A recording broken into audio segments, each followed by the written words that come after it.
انتظامیہ کی غفلت کو تسلیم کیا۔ وی نیوز کے مطابق سوات کے سینئر صحافی فیاض ظفر کا کہنا ہے کہ اس واقعے کی ذمہ داری ضلعی انتظامیہ پر عائد ہوتی ہے، جس نے نہ بروقت اقدامات کیے اور نہ ہی بروقت ریسکیو ٹیمیں پہنچ سکیں۔ انہوں نے کہا کہ عینی شاہدین کے مطابق ریسکیو کا عمل اس وقت شروع کیا گیا جب تمام افراد ڈوب چکے تھے۔ انہوں نے کہا کہ اس وقت سب بے بس تھے، کسی کو سمجھ نہیں آ رہی تھی کہ سیاحوں کو کیسے بچایا جائے، سب دیکھ رہے تھے اور کچھ لوگ موبائل فون سے ویڈیو بنا رہے تھے۔ بی بی سی کی رپورٹ کے مطابق سوات میں اس روز بارشیں ہو رہی تھیں۔ دفعہ 144 بھی نافذ تھی، لیکن اس پر عمل درآمد نہیں کرایا گیا اور نہ ہی حکومت یا مقامی انتظامیہ نے کسی قسم کی پیشگی تیاری کی تھی۔ مقامی صحافی نے دعویٰ کیا کہ ہم مسلسل فون کر رہے تھے کہ ریسکیو ٹیمیں آ کر لوگوں کو بچائیں، لیکن وہ تاخیر سے پہنچے۔ ان کے پاس ایسے حالات سے نمٹنے کے لیے مناسب وسائل ہی نہیں تھے، ان کے پاس صرف ٹیوبز تھیں جو ناکافی ثابت ہوئیں۔ وادی سوات اور بلکہ پورا پاکستان پہلے بھی سیلاب کی زد میں رہا ہے۔ ڈان نیوز کی رپورٹ کے مطابق 2010 کے سیلابوں سے پاکستان میں 1985 اموات ہوئیں اور سوات میں بنیادی ڈھانچہ تباہ ہوا تھا۔ ہزاروں لوگ متاثر ہوئے اور ملک بھر میں لاکھوں لوگ۔ 2022 کے سیلاب میں یونیسیف کی رپورٹ کے مطابق 1739 اموات ہوئیں۔ سوات میں 11 سکول اور 16 واٹر سپلائی سسٹم تباہ ہوئے اور ملک بھر میں 33 ملین لوگ متاثر ہوئے تھے۔ یہاں اگست 2022 میں کوہستان میں پیش آنے والے اس افسوسناک واقعے کا مختصر تذکرہ ضروری ہے۔ اس واقعے کی ایک ویڈیو بھی وائرل ہوئی تھی جس میں 5 افراد کو دریا کے بیچوں بیچ پھنسے ہوئے دیکھا جا سکتا تھا، جبکہ ان کے بے بس اہل خانہ انہیں بچانے کی کوشش کر رہے تھے۔ وہ افراد 5 گھنٹے سے زیادہ دیر تک وہیں پھنسے رہے، لیکن حکومتی مشینری انہیں ریسکیو نہ کر سکی۔ ہیلی کاپٹر کے ذریعے کارروائی کا اعلان تو کیا گیا، لیکن وہ صرف زبانی جمع خرچ نکلا، اس پر عمل درآمد نہیں کیا گیا، جس کے نتیجے میں 4 افراد دریا میں بہہ کر جاں بحق ہو گئے۔ 3 سال بعد سوات کا یہ واقعہ پیش آ چکا ہے۔ یہ بات قابل افسوس ہے کہ کوہستان کے مقابلے میں سوات ایک معروف سیاحتی مقام ہے اور یہ واقعہ منگورا شہر کے قریب پیش آیا، لیکن اس کے باوجود قیمتی جانوں کو بچانے کے لیے کوئی مؤثر اقدام نہیں کیا جا سکا۔ پاکستان تحریک انصاف کی حکومت سن 2013 سے خیبر پختونخوا میں برسر اقتدار ہے اور اس عرصے کے دوران ریسکیو 1122 کو وسعت دی گئی اور نئی گاڑیاں بھی خریدی گئیں، لیکن اکثر انہیں سیاسی مقاصد کے لیے استعمال کیے جانے کا الزام لگتا رہا ہے۔ ایک مقامی صحافی کے مطابق اسلام آباد مارچ کے دوران کئی ریسکیو اہلکار گرفتار ہوئے اور وہ سرکاری گاڑیاں تھانوں میں کھڑی ہیں۔ یہ تحریک انصاف کی صوبائی حکومت پر بہت بڑا سوالیہ نشان ہے۔ یہاں پر ماحولیاتی تبدیلی کے پہلو کو بھی نظر انداز نہیں کیا جا سکتا۔ ورلڈ میٹرولوجیکل آرگنائزیشن کی 23 جون 2025 کی report the state of the climate in Asia 2024 کے مطابق ایشیا عالمی اوسط سے 2 گنا تیزی سے گرم ہو رہا ہے۔ اس سے شدید موسمی حالات جیسے کہ سیلاب اور ہیٹ ویوز بڑھ رہے ہیں، جو کہ خطے کی معیشتوں، ماحولیاتی نظام اور کمیونٹیز پر سنگین اثرات مرتب کر رہے ہیں۔ شدید بارشوں سے سیلابوں کا خطرہ بڑھ گیا ہے۔ WHO کی ایک رپورٹ الارمنگ ہیٹ ویو 2024 کے مطابق 2024 صرف جون میں سندھ میں 700 افراد شدید گرمی سے ہلاک ہوئے، جن میں سے زیادہ تر کراچی سے تھے۔ دی گارڈین کے مطابق 2023 میں یورپ بھر میں کاربن آلودگی سے بڑھنے والی ہیٹ ویو سے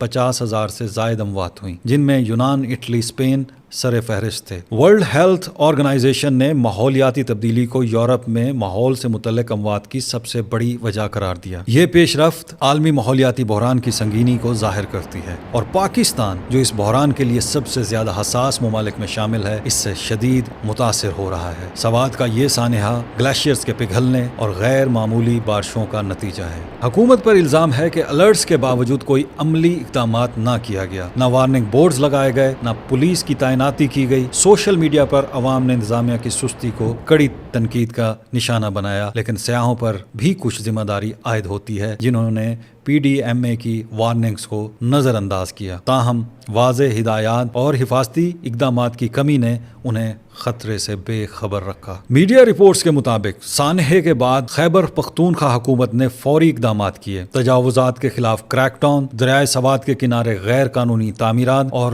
ہوٹلوں کو فوری ہٹانے کا حکم دیا۔ ہوٹلوں کی رجسٹریشن، تمام ہوٹلوں کو مستقل رجسٹر کرنے کا فیصلہ کیا گیا اور جدید آلات، لائف جیکٹس اور رسیوں کی ترسیل ترسیل کے لیے ڈرونز کی خریداری پر بھی بات کی گئی۔ اس کے علاوہ ہر متوفی خاندان کے لیے 10 لاکھ روپے معاوضے کا اعلان بھی سامنے آیا، اور ایک inquiry committee minister inspection team کی سربراہی میں تحقیقات کے لیے بنانے کی بات سامنے آئی۔ اس کے علاوہ سوات کے ایڈیشنل ڈپٹی کمشنر ریلیف احسان الحق بابوزئی، اسسٹنٹ کمشنر ندا اقبال اور خواجہ خیلا اسسٹنٹ کمشنر محمد عامر خان معطل کر دیے گئے۔ سوات میں سیاحوں کے دریا میں پھنسنے، امداد کی فراہمی کے لیے طویل انتظار کرنے اور بالآخر جان گنوا دینے کا 3 برسوں میں یہ دوسرا بڑا واقعہ ہے۔ اس کے باوجود حکومت کے پاس ایسے حالات میں ریسکیو کے لیے اب تک کوئی واضح حکمت عملی وجود میں نہیں آ سکی۔ ماہرین اور مقامی لوگ پوچھتے ہیں کہ اگر وارننگ بورڈز، پولیس کی تعیناتی اور تجاوزات کے خلاف پر وقت کارروائی کی جاتی تو کیا یہ سانحہ ٹل نہیں سکتا تھا؟ انتظامیہ کی غفلت اور وسائل کی کمی نے